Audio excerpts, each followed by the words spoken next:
네, 이렇게 제6호 태풍 카눈의 피해가 전국 곳곳에서 잇따라 발생했습니다. 태풍이 사실상 소멸한 상태이긴 하지만 중부지방은 오전까지 영향이 계속됩니다. 끝까지 주의를 기울이셔야겠습니다. 한국열린사이버대 소방방재학과 백승주 교수와 함께 자세한 이야기 나눠봅니다. 어서 오십시오. 네, 나와 있습니다. 네.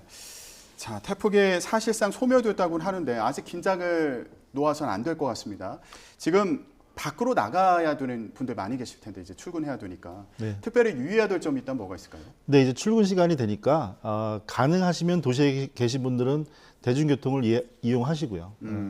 대중교통을 이용하다가 사고 소식도 들렸지만 대중교통이 상대적으로 더 안전합니다.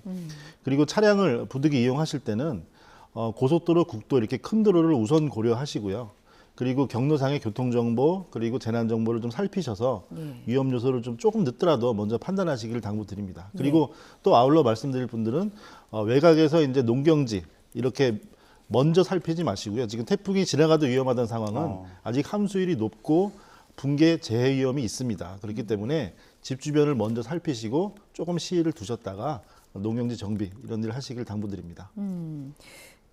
이번 태풍 카눈은 예측 불허였다라는 평가가 좀 있잖아요. 이동 경로라든지 속도라든지 강도라든지 이런 부분들이 전무후무했던 한반도를 관통하는 태풍이었기 때문에 더 그랬던 것 같습니다. 어느 때보다 걱정도 컸는데 전국적으로 피해 상황을 좀 정리해 주실 수 있을까요? 지금 현재 이제 그 2시간 전에 오전 6시 기준으로 중앙재난안전대책본부 집계에서 시설 피해가 361건 그리고 그 이전에 또 대피가 1만 5천 명 이상이 대피를 하셨는데요. 예측할 수 없었다는 부분이 있었지만 또 이번에 그 태풍이 가장 위험하다는 느린 속도 그리고 통영 지역 그 상륙했을 때 강한 강도 그리고 제일 위험했던 경로였죠. 경로가 태풍을 관측한 이래로 한 번도 갔던 적이 없던 경로로 오게 됐는데 이게 이제 나라별로 그 예측 모델을 하는데 우리나라 그 기상청과 관련 업체 시뮬레이터가 한 번도 간 적이 없는 경로를 거의 정확하게 맞췄죠. 그렇게 돼서 시설 피해와 제가 인명 대피를 말씀드렸는데요. 시설 피해 인명 대피를 안 했다면 시설 피해에 그분들이 계셨다면 인명 피해로 이어졌겠죠. 그래서 경로에 대한 예측에 따라서 또 이전에 또 바로 직전에 우리가 홍수 피해에 대한 또 안타까운 경험이 있었잖아요. 그러다 보니까 적극적인 대피가 또 많은 인명 피해를 줄인 그런 계기가 됐다 이렇게 생각합니다. 예. 그럼에도 불구하고 안타까운 인명사고도 발생하지 않았습니까? 네, 그렇습니다. 이게 그 사고의 직접 원인이 되는 위험 행동을 했기 때문에 이제 집계에서는 지금 현재 공식적으로 안 들어가고 있지만 사실은 또 간접 원인인 자연재난, 이 홍수 태풍이 온 거잖아요. 그래서 여기서 이제 그 안타까운 사고인데 우리가 앞으로도 얻을 수 있는 교훈은 뭐냐면 대비하고 예측해서 안전한 상황이 아니니까 행동이나 활동을 움츠려야 됩니다. 계획적으로 대피 요령을 습득하시고 그래서 위험 행동은 직접 원인이 되는 거니까 그렇게 지금 당장도 그렇고 앞으로 조심하실 필요가 있습니다. 예, 그러니까 재난 상황이 예상이 될 때 안전 수칙을 좀 반드시 지켜야 한다. 행동 요령을 반드시 숙지하시기를 당부드립니다. 예, 이번 태풍을 보면 그 태풍의 오른쪽이 좀 피해가 좀 많이 컸습니다. 앞서 저희 고성군 거진읍의 이장님도 전화 연결해서 들어봤는데 강원 영동 지역에는 바람도 바람인데 침수 피해가 굉장히 컸던 것 같아요. 비가 많이 내렸습니까? 네, 강원 영동 지역은 애초에 그 제주도를 지나서 태풍 카눈이 북상할 때부터 그 이게 시계 반대 방향으로 도는 태풍의 특성상 북쪽이 비구름이 더 세고 이 대관령 백두대간에 걸리면서 영동 지역은 태풍 경보 지역에 상륙부터 들어갔습니다. 근데 서울 경기 지역은 이제 주의보였는데요.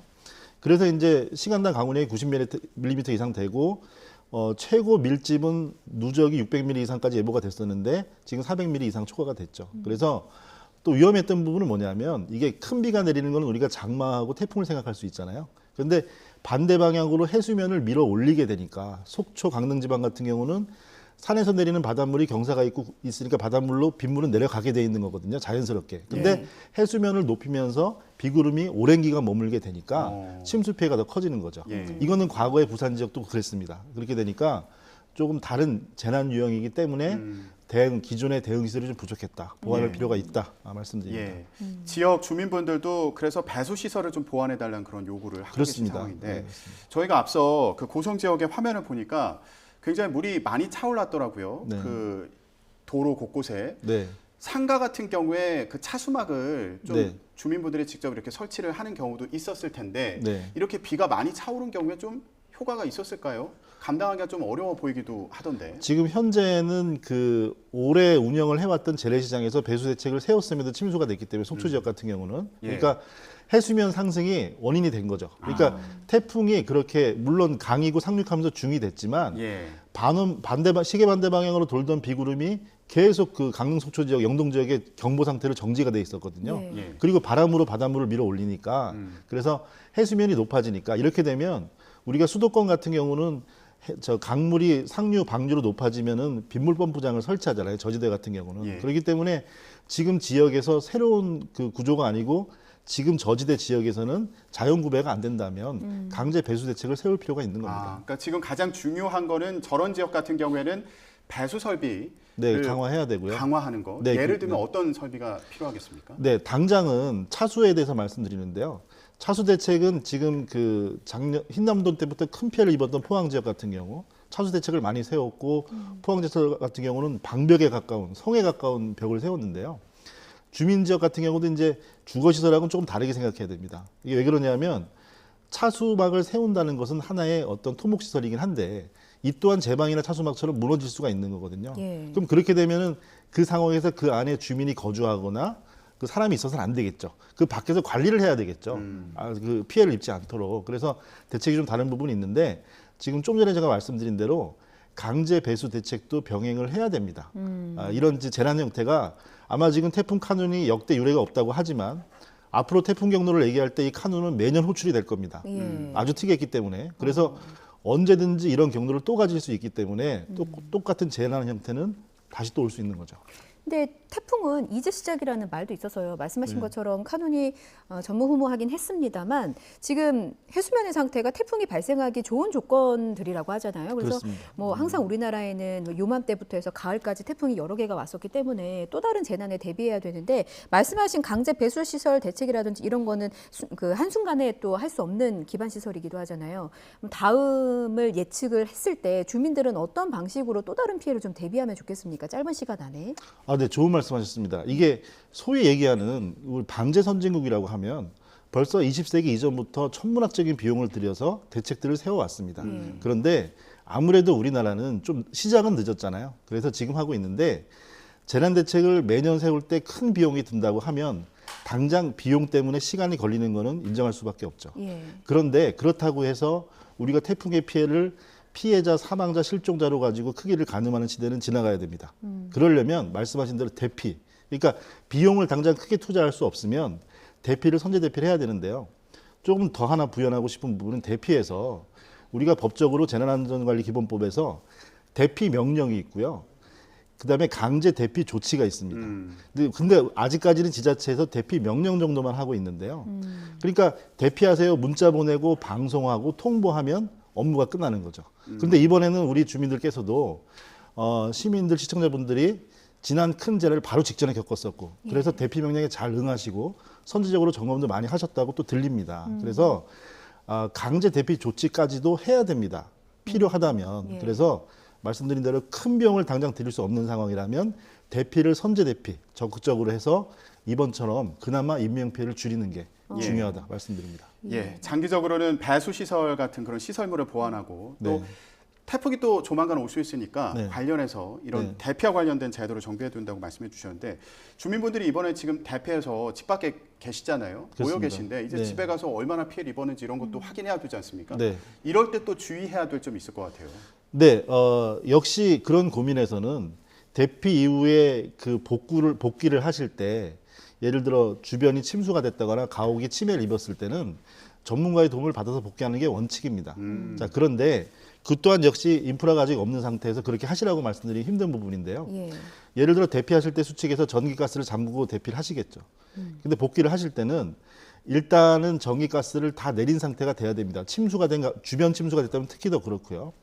그 상태에서 예를 들어 우리가 뭐 생활 상식 이런 데서 냉장고나 이런 것들은 콘센트를 이렇게 차단기를 내리면 약간 성능이 떨어진다.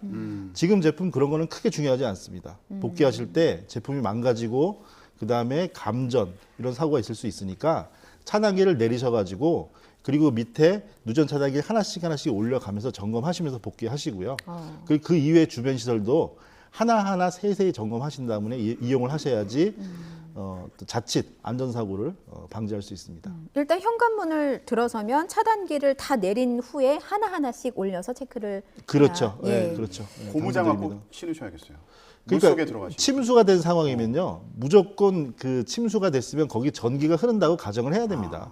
집 안은 생활 공간은 전기가 가득 전선들이 예. 가득 차 있잖아요. 그래서 예.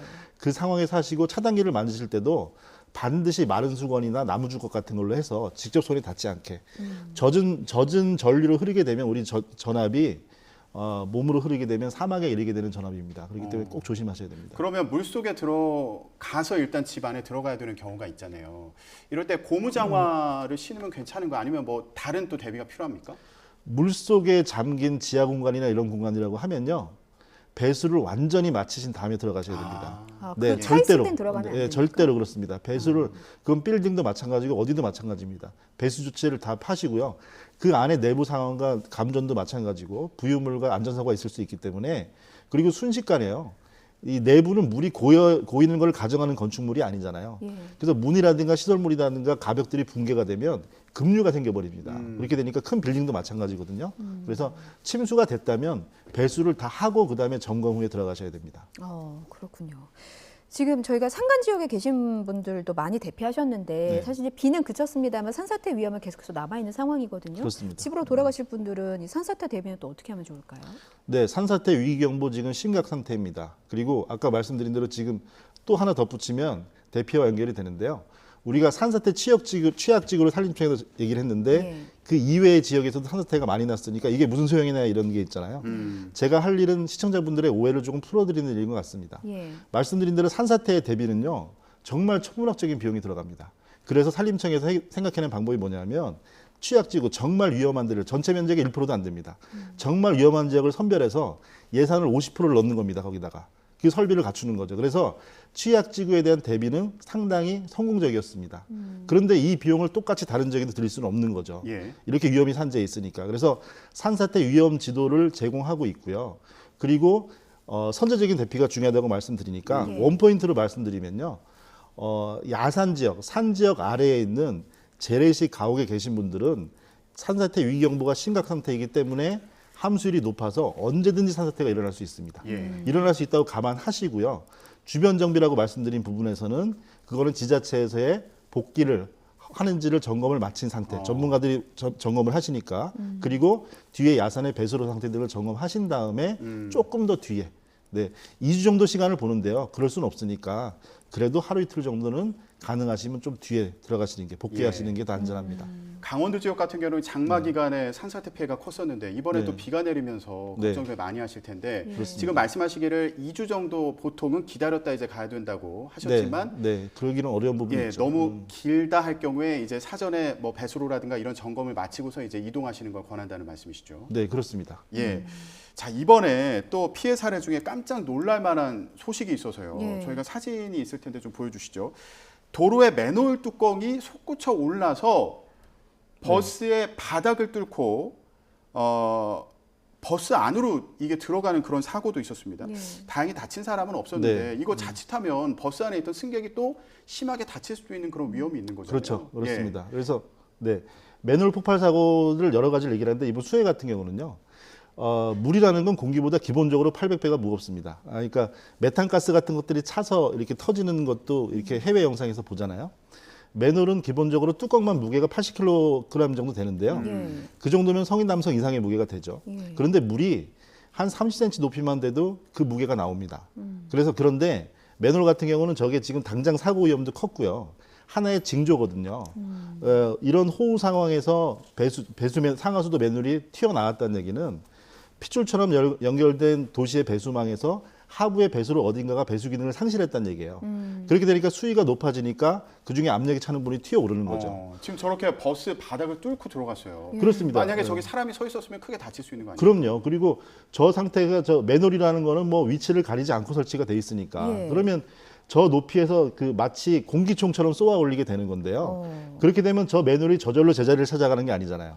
그럼 저 밑에 있는 배수가 막혔으니까 솟아오르게 되고요. 예. 또 더 위험한 거는 어느 순간에 그 배수가 하부에서 해결이 되면 엄청난 속도로 빨아들이게 됩니다. 아. 소용돌이처럼. 그렇게 돼서 네. 사람이 빨려 들어가 사망한 사례도 있고요. 그렇기 교수님. 때문에 네. 그래서 저런 피해를 막기 위해서 지금 말씀하셨던 사람이 네. 빨려 들어가는 경우를 막기 위해서 요즘에는 거기다 뭐 망 같은 거 설치하는 경우가 있더라고요. 네, 네, 네. 근데 저렇게 솟구쳐 올라서 뚜껑이 튀어오른다. 이것도 막을 방법이 있습니까? 그러니까 그 저쪽에서 지역적으로 저쪽에서 보면 예를 들어 뚜껑 같은 경우가 원래 전통적으로 맨홀은 구멍 정도는 있는데요. 그거는 안 되니까 경첩 힌지로 해가지고 이렇게 열렸다가 닫히는 맨홀도 있을 수 있고 또 예. 전체가 부양을 해가지고 압력을 뺐다가 다시 내려가는 경우도 있는데 예. 말씀드리고 싶은 부분은 아이고. 전체 배수망의 설계에 대한 재검토가 필요하다는 전조가 됩니다. 예. 압력이 저렇게 해서 튀어나오게 되면 다른 모든 맨홀이 어느 맨홀이 어떻게 튀어나올지 모르는 거니까 예. 전체 망을 점검을 해야죠. 예, 지금 보시면 그렇죠. 예, 네, 네. 예. 조금 전에 버스 보여드렸는데 지금 차가 지나갈 때 저렇게 튀어오르면은 네. 차가 또 뭐 큰 피해를 입을 수도 있겠어요. 그렇습니다. 그죠? 저 상태에서 완전히 튀어나와서 저 상태가 되면 예. 빗물이 밑에서 솟구쳐 오르면 위에서는 도로에서는 평지로 보이죠. 예. 그러니까 사람이나 차량이 빠질 수밖에 없습니다. 그렇게 돼서 전체적인 망에서 정비가 필요한 거죠. 야 정말 아니 저 맨홀 무게가 지금 예. 80kg 정도가 됩니다. 이게 80kg이 공기총처럼 네. 쏘아 올려진다는 거 아니에요? 쏘아 올리게 되는 거죠. 그러니까 저 내부의 배수관에 저렇게 압력이 차게 되는 부분을 예. 벤팅, 그러니까 배출하는 개념을 적용을 해야 되는 거죠. 예. 네. 그러니까 저것도 어디 한 군데가 막히면 이제 다른 데서 저렇게 튀어오를 수 있으니까. 하부가 막히면 상부의 압력이 차고요. 예. 네, 그렇습니다. 배수가 제대로 되도록 사전에 이제 확인하는 것도 중요하겠고. 네, 저런 징조는 저 이후에도 또 일어나게 되니까 그 창원 지역도 다른 곳에 맨홀 튀어나온 사고 또 있었거든요. 예. 그러니까 배수망 전체 재정비가 필요한 거죠. 그 재정비라는 거는 막힌 곳이 없는지 사전에 좀 살펴봐야 된다. 살펴보고 그리고 하부에서 막혔을 때 중간중간에 그 배출구가 있어야 됩니다. 우리가 이제 잘 안 보시지만 공원이나 도로 옆에 보면 이 배관이 올라와서 이렇게 U자 형태로 아래로 꺾인 것들이 있거든요. 건물 옥상에도 그런 숨구멍이 있고 우리가 이제 벤트라고 하는데 도로 옆에도 그런 것들이 있는데 개소를 살펴서 설치하실 필요가 있습니다.